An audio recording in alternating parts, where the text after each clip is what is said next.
Hello, everyone. I'm Dr. Kate Drabinski, and I'm here with Ideas on Fire today for our, what month is this? April. Sorry, this is that time of the semester. For our April webinar, and this one is about surviving job burnout in the academy and beyond. And the way this will work is in a second, I will disappear from this screen. Bye, everybody, and pull up the slides, and then we'll work through the slides, and then I'll come back, and if there are issues that you would like to discuss or questions you have, you can type them in that little box on that side of your screen, and we can discuss them at the end of the webinar. So again, thank you for joining us, and let's get started.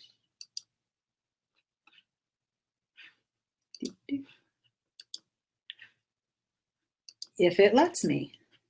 1 second.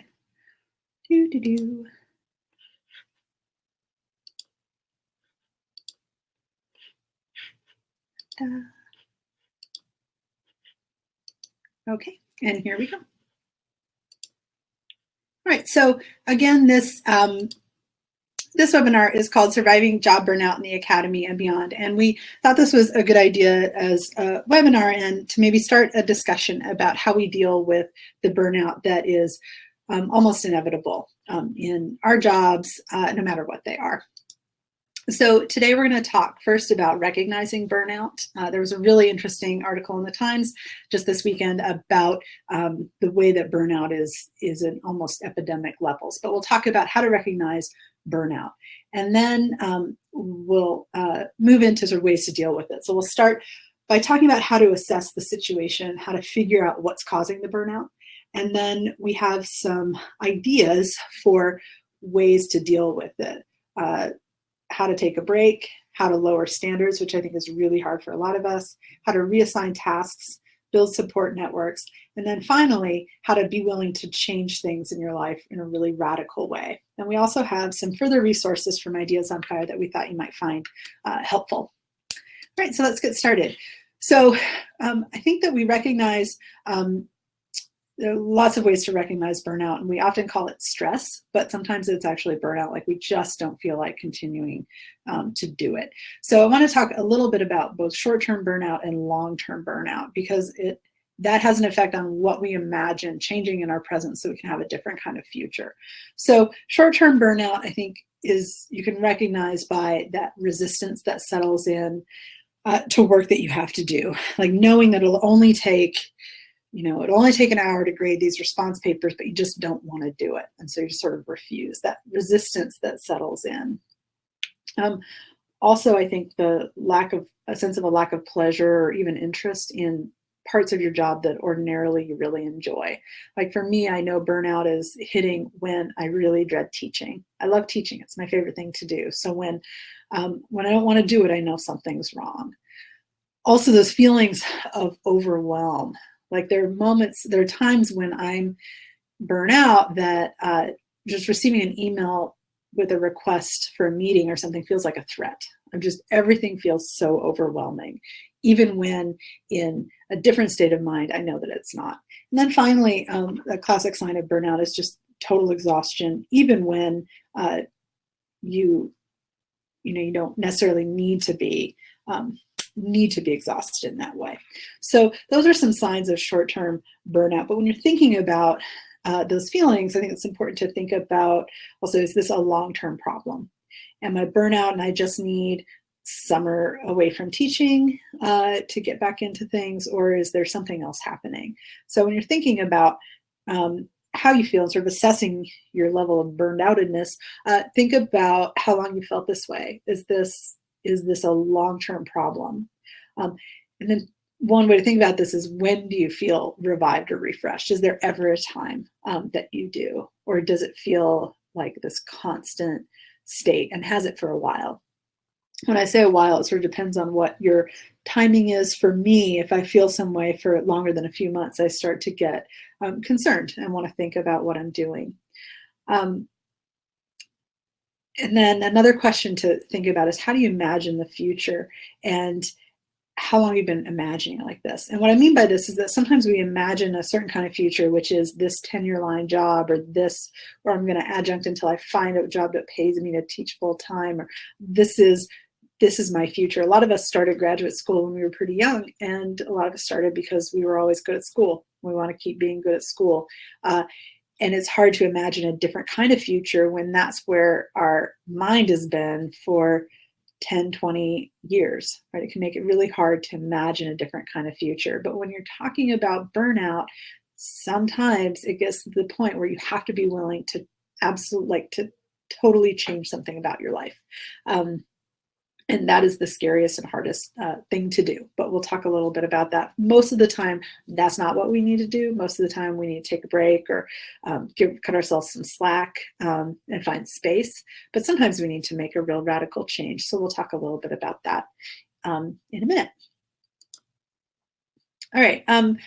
Let's talk about how to tell what might be causing the burnout. And this is a tough one because when I'm feeling burnout, the last thing I want to do is get out a notebook and look at a calendar and try to schedule things. All of that feels really overwhelming when I'm already feeling overwhelmed. But in order to get a handle on what's causing the burnout, you have to take a little time to reflect. So here are a few tips for doing that, sort of figuring out where you're at with your burnout. So first, track your time. It's really worth it to look for patterns. Are there days of the week where it really hits and feels really heavy? Are there times of the year, right? Academic time is often in seasons. So there's seasons that feel particularly challenging. For me, for example, I notice that Tuesdays can be really hard days. And that's because I front load a lot of my work for the week, and Tuesday I have a lot of teaching, and so it can be a tough day. Sometimes I know if I have a tough Tuesday, I can trust that Wednesday will be better because those are my patterns, right? So it's worth it to look for patterns when you feel the most overwhelmed or the most sort of resistance and the most burnout. When you're tracking your time and looking for patterns, track your workload, but also track your food, your sleep, your intentional movement, time outside, time for rest, things like this. Are there things that make a day feel good, right? So for me, a good day has a lot of different things in it. It has time for exercise, even if it's a 10-minute walk outside, that is just done with that intention, right? Something like that. So, and when I say track your food, I don't mean track your calories or something like that. Do that if you're into it, but I mean, notice if there's, if being hungry is part of what's causing the sense of burnout. Are you getting enough for lunch if you're at work all day? Right. So tracking those things can help you get a sense of what makes things worse. Right. So for me, it is absolutely lack of time outside and a lack of exercise that ruins my sense of it being worth working at all. So that's going to be really personal for everybody, but take a little time and sort of reflect on that and see if you see patterns. And it takes some time to see patterns. So do it for days, week, but even a month, right? So, and build a little bit of time for this tracking and reflection in your schedule. And then when you've got sort of a sense of what's happening, take a little time to reflect. How long have you been feeling like this? Are there patterns? When I was working on preparing this webinar, I was engaged in this very practice, and I found it really helpful to notice that I do have patterns. And then this last question I ask on this slide, can you tell what you need? It's a really big question when you're facing burnout. Do I know what I need? It's easiest, I think, to know what you need when you've spent some time reflecting how you got there. So, but if you can't tell what you need and you don't know what's might help, talking it out with colleagues, friends, family can be really helpful. But sometimes we don't know what we need until we start trying new things. So just to wrap this up, I think it's important to sit with our burnout for a little bit and try to figure out where it comes from. Is it frustration? Where does it come from? And how long has it been here? And this will give us a sense of what we need to do to change it. Okay, so now we're going to talk about some different strategies for dealing with burnout, because most of us have to keep our jobs. So how do we deal with it? So I think the most important thing to do when we're facing burnout is to take a break. And that's an easy thing to say, and that's a hard thing to do. And yet I think part of the way, and this was discussed in this Times article over the weekend, that burnout, one of the reasons for burnout is that we are increasingly in a world where we're always at work. I get email on my phone. I'm looking at my phone a lot of the time. That's where my social life is. It's where I make appointments. It's where my calendar is. I spend a lot of time looking at my phone. So when an email comes through, even if it's, got an email from a student last night at like 9:30 p.m. And I thought to myself, why am I seeing that this email exists, right? But it's so natural for me now at this point, it's so normal to be completely on, and I saw that student this morning and she was like, Dr. Kate, did you get my email?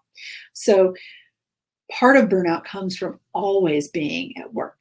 And it's really important to build in time away from work. And I write here on the slide from all work because that's really hard to do.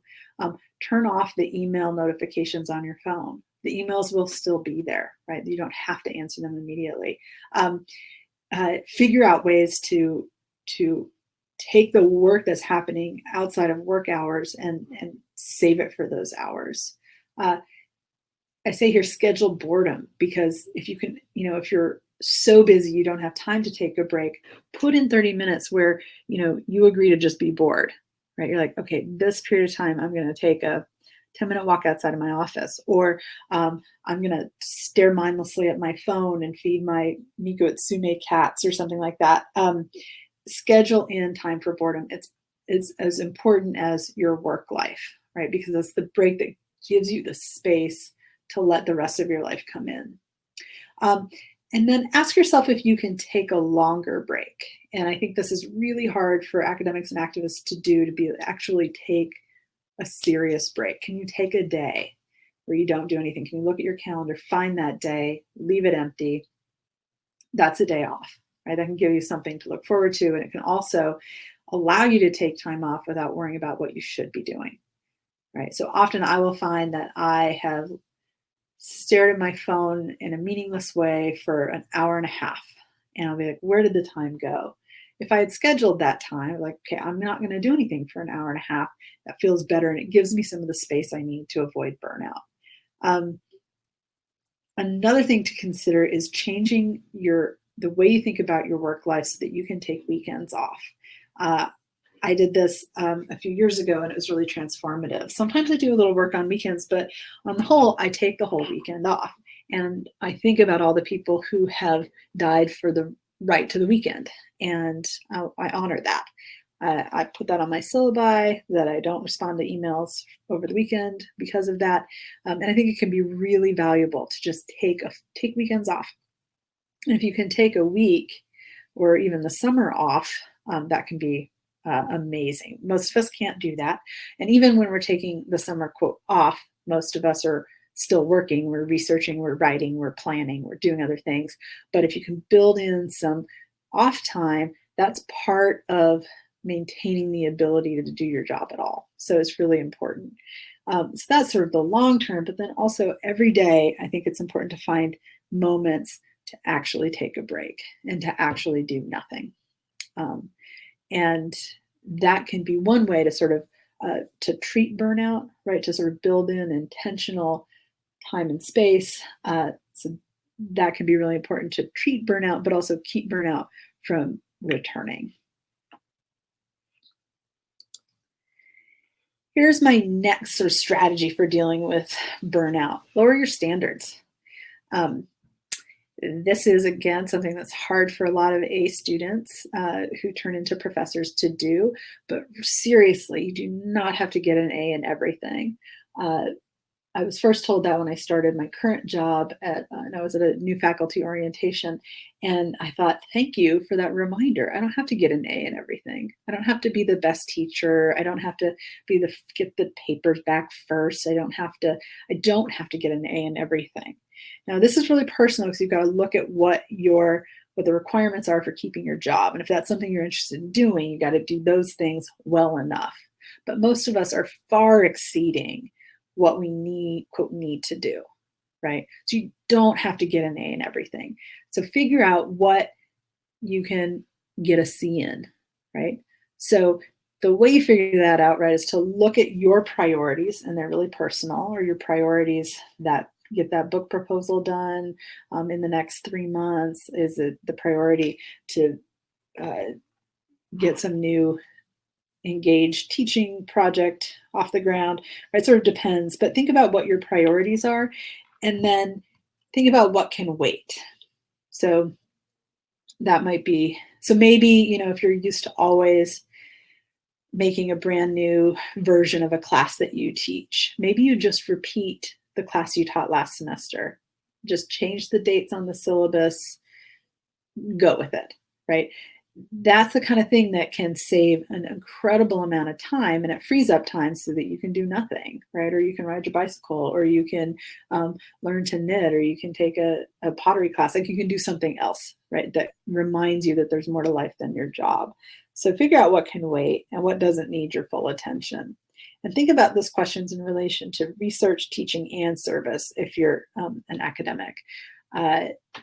I recently had to miss a lot of meetings due to illness. And one of the things I discovered is that the meetings could continue without me, and I didn't need to be at all of them. And that was a really sort of life-changing moment when I realized how many meetings I could actually miss, and still it would look like I was doing enough service. So be honest with yourself about what you can do less well. This will free up a ton of time. So lower those standards. That's my suggestion. Sometimes we have too much to do. We just have too much to do, literally. And if we're ever going to get space from our work, we've got to learn how to reassign tasks to other people and how to work with other people. So a few ideas here. Think about who's on your team, and if anybody can pick up the slack. And it's worth the confrontation, especially like in service or research projects where you're working with other people, to confront people if they're not doing their fair share. And this often happens for women, for people of color who are expected to do extra service and to always be present. Who's getting away with not having to do that work? And if you can't confront that person, can somebody else, right? So think about who can pick up some slack, and also how to get other people who you work with to do their share. If you're teaching, I think a great way to reassign tasks is to let students do some of the work. So no matter what your syllabus looks like, there's always, you can always use group work. Have students bring in discussion questions and then pair up and pick a question and share it with the class, right? This kind of engaged pedagogy is pedagogically sound. People will be happier doing it, and it can shift some of the teaching labor onto the students. That, of course, can backfire if they don't do the reading or something that can make more work, but it's worth trying, right, to get them to do some of that work. Next, think about what you can let go of, things that you could just stop doing. Like, I was on this committee for, it was the financial literacy work group or something. And I still get the calendar invitations, but I just stopped going. I realized that I could let that go. I had enough of other things to do. So look at what you might be able to cut out and just let go of it, right? You don't have to do all the things. You have to do some of the things, but I think some of us think we have to do more than we actually do. If you have a chair or colleagues you can trust, it's worth talking to them about that. Like, what do I actually need to do versus all the things I want to do?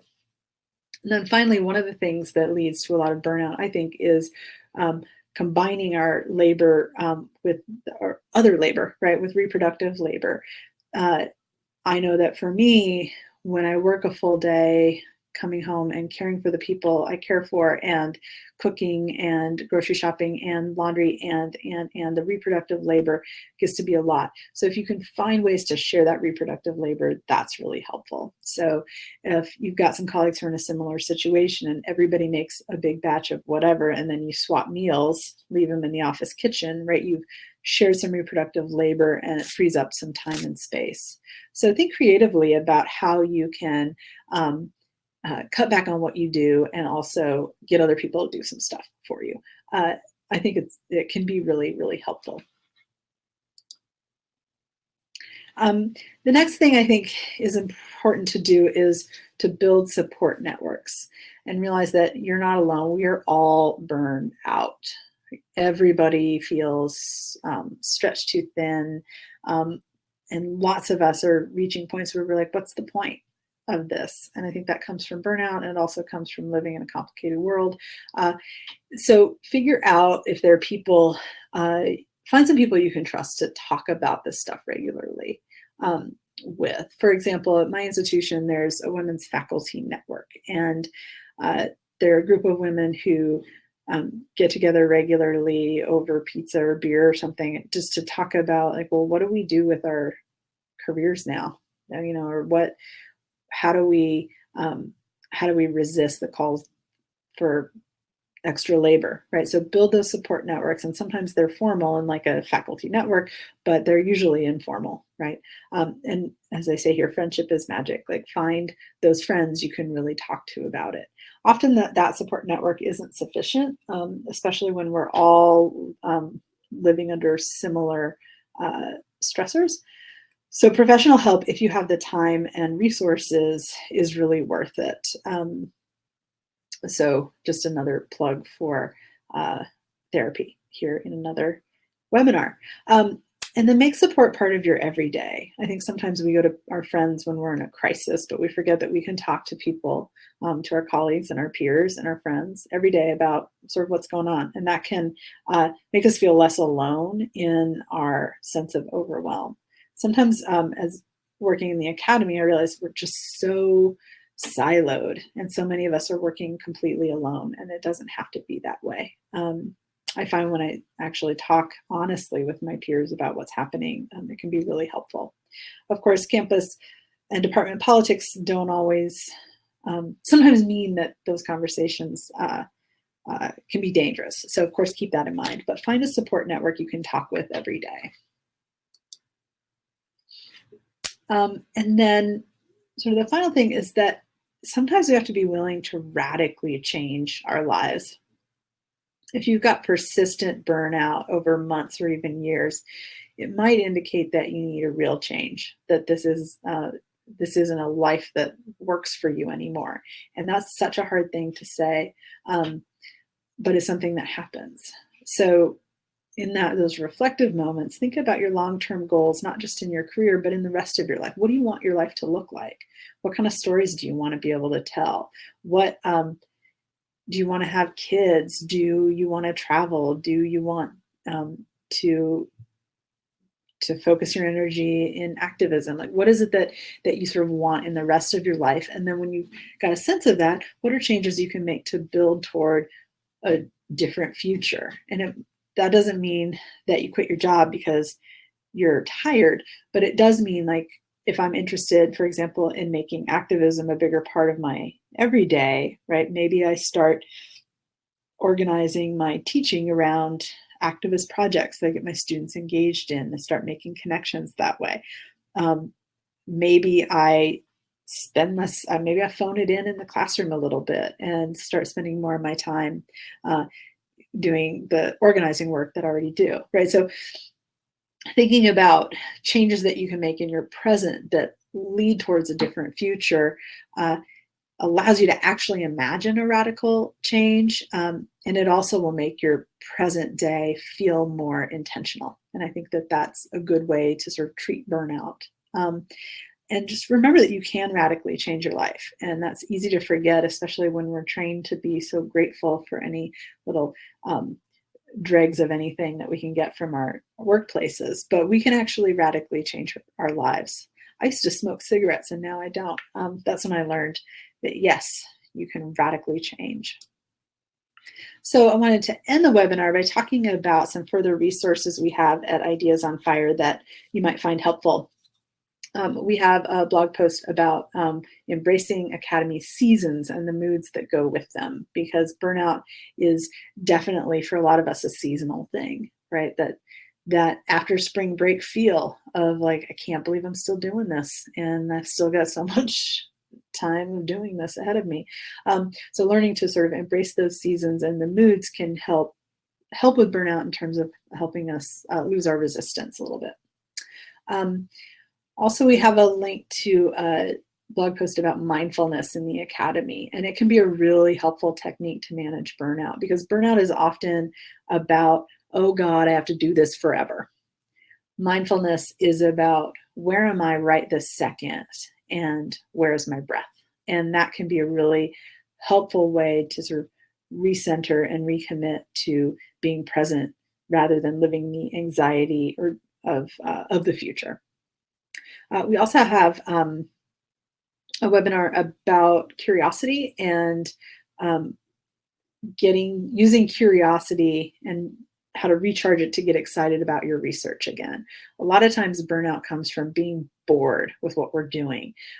So this is a post about how to actively re-engage our work, and that can really help with dealing with burnout. And then finally, we have a post about finding a passion project to give your work a spark, something that you're really excited about doing. And it's often something that's outside of your everyday, but something that can re-enliven you to your own sense of ownership and interest over your intellectual life. So these are just a few of the resources that we have at Ideas on Fire that can help you think about burnout. Hopefully you're already signed up for our newsletter, but if not, please join us and you can keep up to date with future newsletters. All right, so I'm going to return now to the main screen. Hello, I'm back. Oh no, the video is pausing.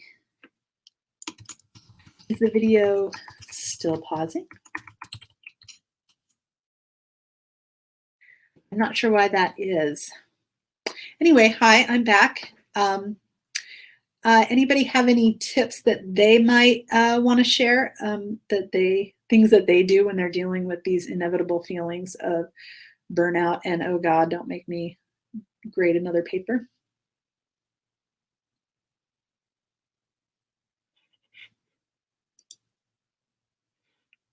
Oh, here's one. What if I take a day off but my mind can't unplug? That happens to me a lot. Oh, to me too. That one is really tough. I have some strategies that I use to do that. Usually exercise will help, or being outside, or going to a movie, or taking a couple days off in a row. It might take me a whole day to get to the point where I can take my mind off it. And then also, I think being really generous with yourself about that inability to unplug. It's really hard. Like, we lived in a totally plugged in world all the time. That's, I think that's just part of being alive right now. And so I think not getting angry with ourselves about when we can unplug is important, right? So that's what I mean by like a certain generosity. Like, okay, I guess I'm not going to be totally able to unplug, but I'm trying.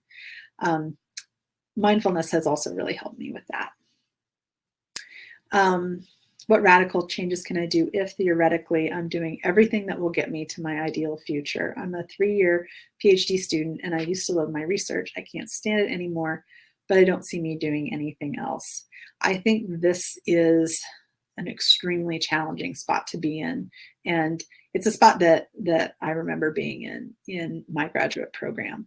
And so I have a whole bunch of tips. One is that you can, even though everything is getting you towards that ideal future, you can start doing things to explore other kinds of futures. So reading literature about alt-at careers, I think, can be really helpful. We have a few webinars at Ideas on Fire about, for example, using side gigs to find new careers. If you can find people in your sort of general field area that might that do something outside of the academy, for example, I think you can sometimes imagine a different kind of future because it's the future they used to have. The other hard part of this quandary, though, is thinking about why you can't stand your research anymore. Like, is there something about the process of graduate school that makes you not be able to stand it anymore, or are you just over that research now? And if it's about graduate school, are there things you could do to change that graduate school experience so that it's less alienating, right? This problem of I don't see myself doing anything else, I think, is the very hardest one. Hold on, I need a sip of water. And that one's really hard because we're so used to, we've been on a path for a really long time that's going a certain way. I was on a path, and then I never got that tenure track job. I teach for a living, but I won't always. And it's really hard to imagine something else. So I think that sort of my suggestion about radical changes is to start branching out and seeing what else is out there. And this might be a visit to your career center, to, reading things that other people have written who have left the academy, and just sort of thinking about what else you can do. What is it that you do like, right? And finding something there. So I know that's not like an answer, but hopefully it's helpful just to have somebody say you can actually do something else. So people in my cohort of graduate students, for example, one person left grad school and started working at NPR and as a writer, and now has a show.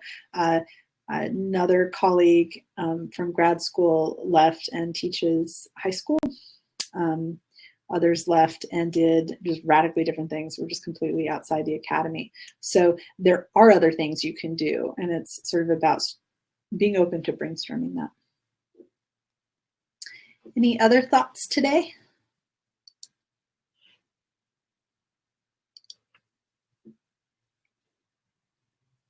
Well, thank you all for joining us, and I hope that we all find something meaningful that keeps us going through these burnout moments. I know I'm in one too, and it was helpful for me to reflect on it. So thank you all for that opportunity. Have a good day, and I'll see you at our next webinar.